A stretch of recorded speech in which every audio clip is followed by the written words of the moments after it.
Bibliophiles and cemetery seekers. I brought you to the town of Ruddington today. It's a little further out of Nottingham, but I thought I'm going to start branching out. I think I'm covering a lot of the main Nottingham churches now. This church today is called St. Peter's, and I thought I'd show you around. It's got this wonderful entryway that has bushes leading all the way up, and a wrought iron fence at the bottom there, and the church in the middle. So I'm going to show you the grave sites around the outside, and most likely, by the looks of it, it is closed. That does not matter, I have history to tell you. So let's go have a look around. Okay, so this church was consecrated in 1773, and the stone which is creating the walls, which I haven't seen any walls yet, I think it's the walls over here actually. Yeah, it most likely will be these walls here that go alongside in between the house. Get a little closer look at them. Very well built stone walls. They were apparently bricks from Flawforth Church. Well, look at this. Definitely isn't open anymore. Very huge wooden casing on that door. It's obviously not open at all. But yeah, the stone was donated from Flawforth Church. And as I'm going around the outside now, all the graves are around the outside, all along the edges here, and there's nothing really in the middle. So I'll show you some of the graves as I go around.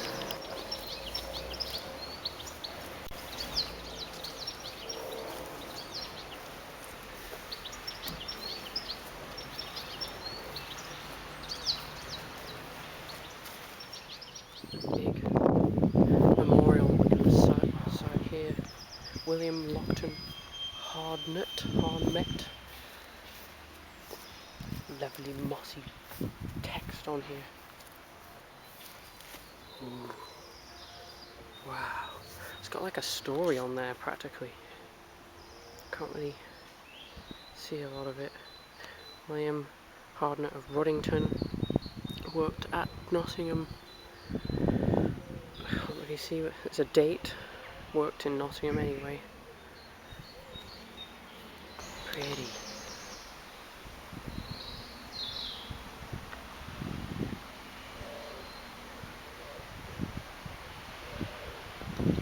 And over here we have a garden of remembrance. I think they're actually refurbishing this house here, so I won't film too close. But it's very well looked after, to say. Majority of... So, oh, there's a kitty. Hi, meow meow. Let's go see her, say hello. I probably won't. Cats don't like me a lot. But all the older graves around here. Very interesting gate with the Christian fish. Meow meow. Hi.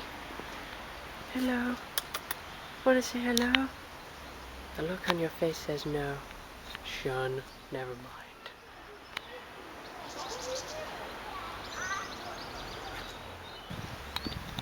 Majority of them are slate. Amazing engravings of cherub heads, as I think this time. Really lovely colours. So intricate. Oh wow, look at that one. These scary heads. They have no eyes. The information does state about the Victorian lamp, which is here, that has been looked after, which is nice. All the other lamps still are quite old period type lamps, but this one is the Victorian one. And on the subject of iron and wrought iron, the gates themselves were actually donated by... Just 1 second whilst I get the name right. I wrote down information. whilst I was on the bus on the way here. It was all scribbly wobbly and I couldn't read it. Mr. Joseph Parker donated the gates. So all the wrought iron gates that are around the outside were made possible because of him.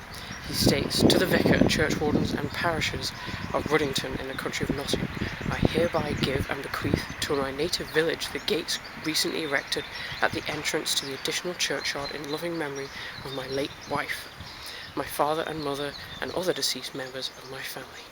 And he was from Torquay, apparently. So I'll take you around to just go see those. Mrs. Paget was also responsible for extending the churchyard. I would imagine this back part, and there is actually a slate here that says it remains of Eliza, wife of Charles Paget of Ruddington, and their infant children were actually buried here.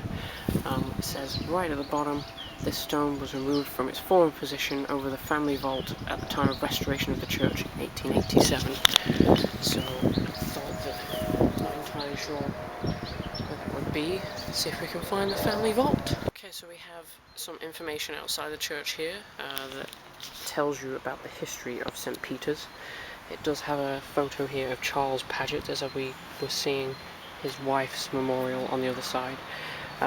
It does actually mention about somebody called Philo Mills, who was responsible for providing money to rebuild the church from 1884, and does mention that there is a grave for him outside the west door, so perhaps we'll go and find that. But here is the foundation stone. That's for Lucy and Anne Paget. Very beautiful. And a few photographs from the inside as well, since we can't get in there today. And there's the original font from 1479, and the font as it is now. So the gravesite of Philo Mills, the American industrialist, is here. Big giant cross.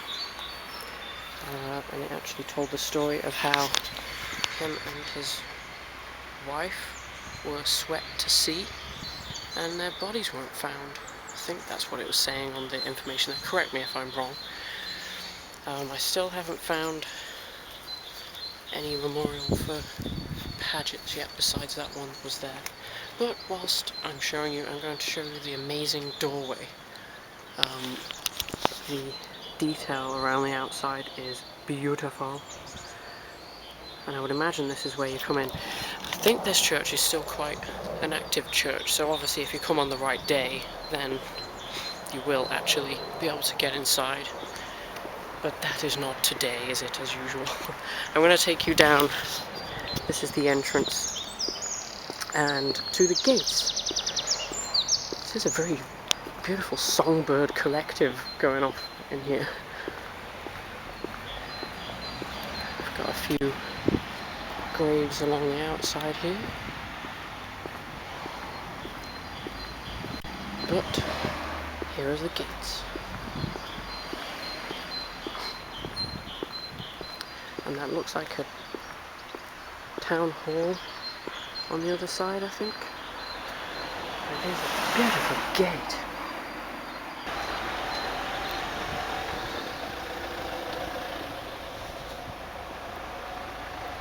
Some nicer phrases on a grave here.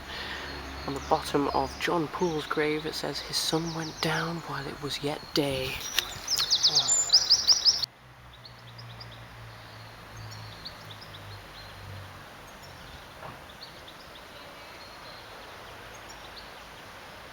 I found it! I found the memorial! Here it is. This foundation stone was laid by Lucy and Anne Paget for the rebuilding of the church. First day of June. And if you people that read Roman numerals can work out that date, be my guest.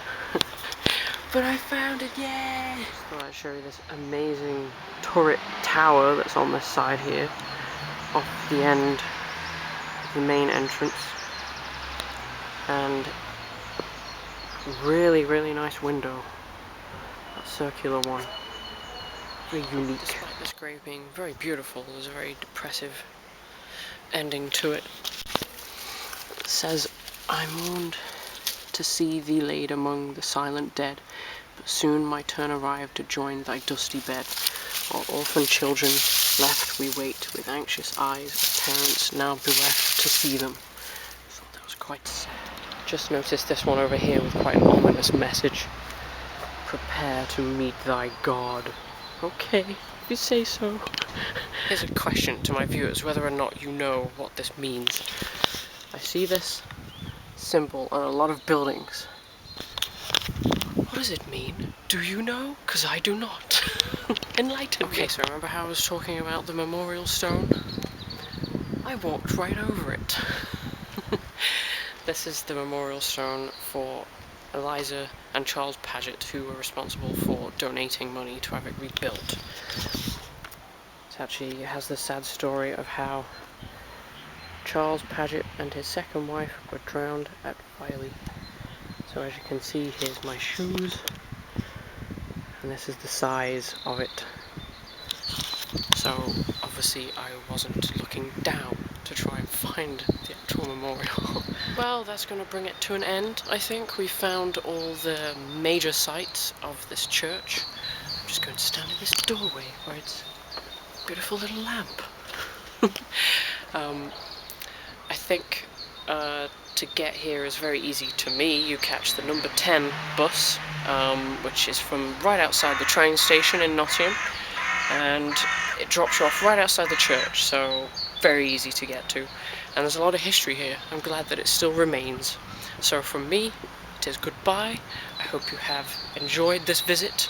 Come check it out if you're in Nottingham. Bye bye, everybody!